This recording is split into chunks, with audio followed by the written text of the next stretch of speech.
കേരളത്തിന്റെ സമ്പദ്ഘടനയെ ഇവർ തകർത്ത് തരിപ്പണമാക്കി. നമ്മുടെ നട്ടല്ലാണ് നമ്മുടെ സമ്പദ്ഘടന. നട്ടല് തകർന്നാൽ പിന്നെ എങ്ങനെ എഴുന്നേറ്റ് നിൽക്കും? കടത്തിന്റെ കാണാക്കയങ്ങളിലേക്ക് ചവിട്ടി താഴ്ത്തി.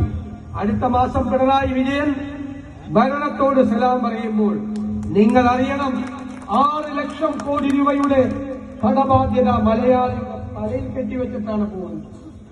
നമ്മളിപ്പോൾ വെറും പ്രതിപക്ഷമല്ല, ജനങ്ങളുടെ ഹൃദയവികാരം സാക്ഷാത്കരിച്ച് അധികാരത്തിലേക്ക് വരേണ്ട മുന്നണിയാണ്. എനിക്ക് നിങ്ങളോട് പറയാനുള്ളത്, ഈ യാത്രയ്ക്ക് നിങ്ങളോട് പറയാനുള്ളത്, എവിടെയാണ് ഈ ഗവൺമെന്റ് പരാജയപ്പെട്ടത്? എവിടെയാണ് കേരളം തകർന്നടിച്ചത്? അവർ പരാജയപ്പെട്ട സ്ഥലത്ത് നമ്മൾ വിജയിക്കും. അവര് തകർത്തടിച്ച കേരളത്തിനെ നമ്മൾ പുനർജനിക്കും. സമ്പദ് വ്യവസ്ഥ തകർന്നെങ്കിൽ ആ സമ്പദ് വ്യവസ്ഥയെ പുനരുദ്ധരിക്കാനുള്ള സമഗ്രമായ പദ്ധതിയുമായി നമ്മൾ വരികയാണ്.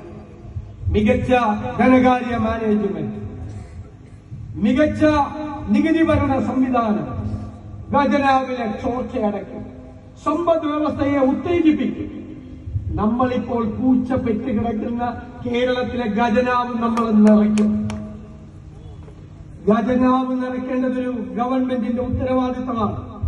ഗവൺമെന്റ് ഖജനാവ് നിറച്ചാൽ സമ്പത്തിന്റെ നീതിപൂർവമായ പുനർവിതരണം, redistribution of justice and money, നമ്മളത് സാധാരണക്കാരനെ, ഇടത്തരക്കാരനെ ഹൃദയത്തോട് ചേർത്ത് നിർത്തി അവന്റെ സങ്കടങ്ങൾ മാറ്റി, അവന്റെ പ്രയാസങ്ങൾ മാറ്റി, അവന്റെ കണ്ണീരൊപ്പി, അവന്റെ ജീവിത നിലവാരം ഉയർത്തി നമ്മൾ കേരളത്തിന്റെ മുഖച്ഛായ മാറ്റി.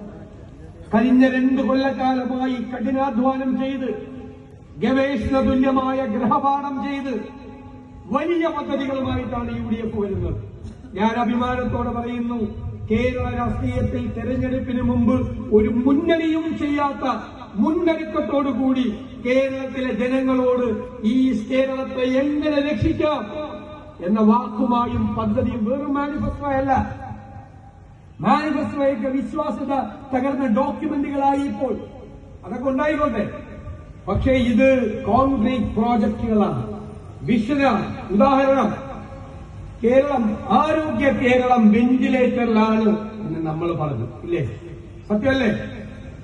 വെന്റിലേറ്ററിലായ ആരോഗ്യ കേരളത്തെ നമുക്ക് ആരോഗ്യവതിയാക്കി എണീപ്പിച്ച് നടത്തണ്ടേ? വേണം, നമ്മൾ നടത്തും.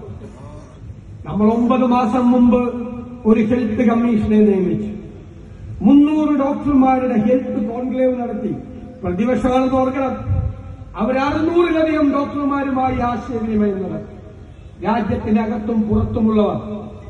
കാലിക്കറ്റ് 2 ദിവസം മുമ്പ് കോഴിക്കോട് വെച്ച് നമ്മൾ ആരോഗ്യ കേരളത്തിന്റെ ഭാവിയെക്കുറിച്ചുള്ള ഒരു വിഷൻ ഡോക്യുമെന്റ് അവതരിപ്പിച്ചു. ഞാൻ പറയുന്നു, അതൊരു നോളജ് അസറ്റാണ്, അല്ലെ? ജ്ഞാന സമ്പത്താണ് ആ ഡോക്യുമെന്റ്. കേരളത്തിന് വേണ്ടിയിട്ടാണ്. യൂണിവേഴ്സൽ ഹെൽത്ത് കവറേജാണ്. ആരും ഇനി ചികിത്സ കിട്ടാതെ, മരുന്നില്ലാതെ മരിക്കില്ല കേരളത്തിൽ. ഇന്ത്യയിൽ ഏറ്റവും കൂടുതൽ ചികിത്സാ ചെലവുള്ള 1ാമത്തെ സംസ്ഥാനം കേരളമാണ്.